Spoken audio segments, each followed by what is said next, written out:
Good morning. Tom Beal here on a morning walk, and this is the same morning walk my daughter a few weeks ago was joining me on, and we had many amazing conversations, and I'm so thankful for that time that we took. And that time included having discussions of having her fly from New York to Florida a few weeks back, and obviously her having conversations with her mother, her grandmother, etc., getting them on board for it being okay to travel down here. And many lessons were learned on just that journey to get here and on the morning walks. And the lessons are numerous. I share many of them here on the Facebooks, but they are, look, this life. We can only control our thoughts, our words, our actions. B, we have the immediate desire for living, right? To not die. So survival is the first and foremost instinct that we all have, to survive. So we're continuously, whether we think about it or not, our subconscious is continuously scanning. I would see a car coming towards me. Like, we have that built in, the fight or flight scenario, and our mind blocks out probably 98% of the stuff that it receives. But if it sees something that has a possibility of taking us out, it lets us know. So survival is the first and foremost. The other thing is, in that same vein, it's up to us to use our discernment and use our thoughts, our words, and our actions to control the choices that we make. Should I go here, go to the other side, or should I stay here, right? And should I take this, or should I go to the left side, the right? We're continuously weighing what's ours to do in the moment. And when we do that, that's called living, right? That's called living life.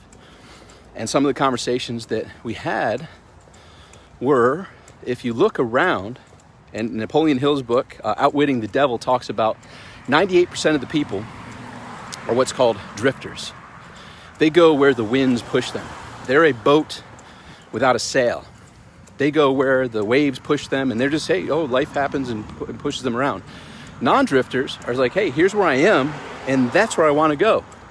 So, okay, I'm going to make a course, and I'm going to go that way. Oops, a roadblock. Well, I still want to go there. How am I going to get over this roadblock and improvise, adapt, and overcome and get there? And from that conversation, we came up with the non-drifters are walking at a brisk pace. They're walking intentionally, knowing where they're going. And the non-drifters may not be at that brisk pace. They're just going with the flow type of stuff. And not saying that going with the flow is bad, but it led to a conversation that I have the analogy or example of going to an amusement park. And I've gone to several amusement parks with my kids. And at the end of every day, we fist bump and hug like nobody had a better time than us today. They couldn't have. We made the absolute most of it. And so I use the life is like a trip to the amusement park. And this happens to be the most amazing amusement park in the universe. And we are absolutely fortunate and lucky to be here. Out of all the places to be in the universe, this is the absolute best. However, similar to the trip to the amusement park, and reflect back on the times you've gone with your family, whether you're there for 1 day, 2 days, 3 days, a week, 2 weeks, or however long, it's over like that. Correct?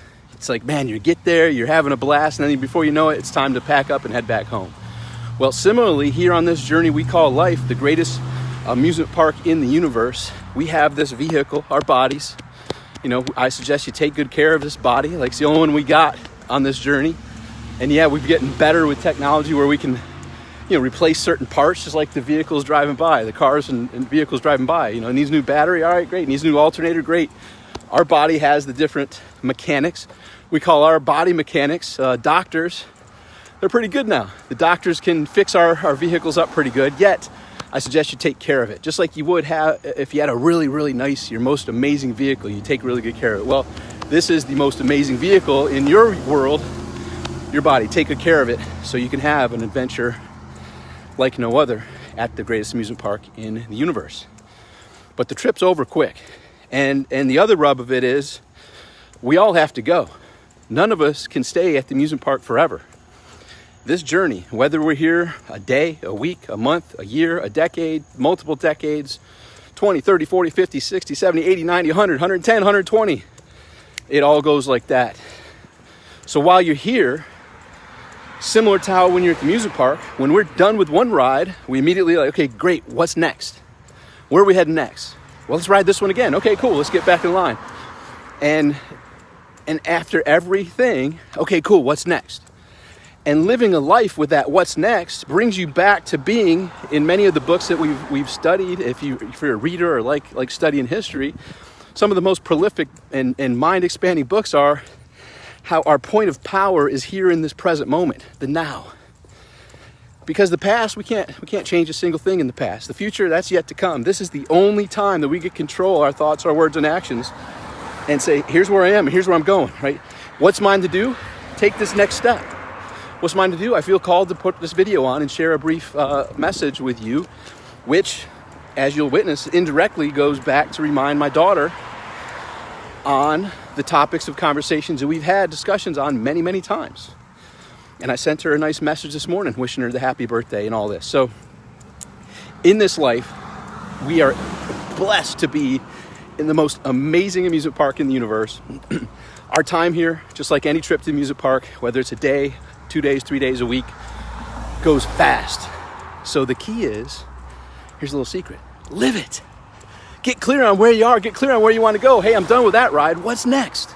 What's next? I have 3 words that summarize my life: joy, adventure, and passion. Everything I do, this video is bringing me joy, adventure. I'm on a morning walk, I'm chatting indirectly to you, to my daughter, I'm going to share this video with, to remind her on some of the topics we've discussed numerous times. And I'm passionate about it, you might be able to tell. And so find out what invigorates you and what excites you. And if you don't have that drive, that pep in your step of what's next, ask yourself, what's next? Where am I going? And break it down. I break it down into 3 areas: your health, your relationships, and your finances. Your starting point is your starting point. That's great. And this is no judgment. It doesn't matter where your starting point is. I love seeing like very large people out getting at it, walking, running, jogging, biking, whatever. I'm like, look at that. They're doing something. Good for them. And funny enough, you see them with consistency start off large, and very quickly their vehicle loses that excess weight because they were committed and they were consistent with their actions. So where are you in your health, your relationships, your finances, and where do you want to go? Where will get you excited to say, you know what, I'm going to jazz this journey up. I'm at this amusement park. I'm not having as much fun as I think I could have. What would make me have more fun?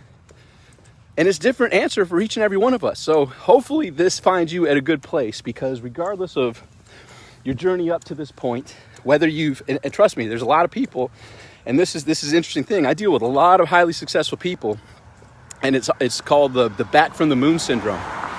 They had dreams, like big dreams, like I'm going to the moon, and they exceeded their dreams, and they had more financial success than they ever imagined they would possibly be capable of having or reaching in their life, and they've exceeded that. And then there comes this thing, and oh, boo-hoo, poor rich people problem. No, it's a serious issue, because their bank account's large enough, they can do what they want, when they want, where they want, with whom they want, yet they don't have that pep in their step. They don't have that what's next. They, in many cases, and I've worked with several clients, are like, well, I guess the best is behind me. Like, what? No, your best is yet to come. Your best is yet to come. So regardless of your journey, if you've been to the moon and back, like, okay, great, let's go to freaking Mars now. You already proved you can set your intentions and make it happen. Great, you made it to the moon and back. Screw the moon, let's go to Mars now. Pick something that gets you equally excited. And and that's one example, right? You get what I'm saying. The what's next. We're at the amusement park. You did that. Okay, great. Now what? Find that now what and go for it. And then there's the other aspect of Tom, well, in these current situations, I had a what's next, but, a wrinkle came in and screwed that plan up. I know, like I tried counting how many absolute ground zero starts I've had. I think it's more than seven that I can remember real vividly. 7 of like years of hard work, decent results, and you wake up one day and the shit's gone. You're like, what the hell happened? And you sit there and you sulk a little bit, and you beat yourself up a little bit, and how come I couldn't have seen that coming, or all the different scenarios. But then you pick yourself up and you're like, all right, what's next? Where am I heading now? What's next? And so when you regardless of where you are on this journey, in an interesting ground zero, hey, I'm back. Like, I had built this amazing building, and it, just like the World Trade Centers, it collapsed and is gone. Like, and I'm sitting there looking at the rubble and the ashes. Like, crap, I didn't expect that. And that can be your health, that can be your relationships, that can be your finances, that can be all three of them. The question is, what's next for you? All right, crap, I didn't see that coming. But I'm not going to sit here and cry over this building that's since destroyed itself. So, or I destroyed it, or someone else destroyed it, whatever the case is. What's next? Pick yourself up and get heading towards, with a pep in your step, the what's next goal for you. Because this journey's brief, and you got to make the most of it. All right? So that's my little messages through you that gets to my daughter here in a little bit. So to my daughter, 15 years ago, was absolutely blessed to have you enter this world. I remember it distinctly, meeting at the hospital, seeing you born, sitting there with your older brother, holding you in the chair and welcoming you, and how quickly these 15 years go by. Super proud of the young woman you have grown into. Super talented, beautiful, smart, funny, fun, adventurous, and I'm really excited for your best year yet, as well as the bright future lying ahead of you, because you know these lessons we've talked about, and you grasp it, and you had the courage to travel down here, spend some time, meet the nice alligator on the morning walk, have some fun adventures, and then all the other fun lessons that were learned on that journey and the conversations and stuff. So I'm excited for this upcoming year and the bright future ahead. Miss you, love you, chat with you soon. For y'all, have a great day. Talk with you soon. Make today great.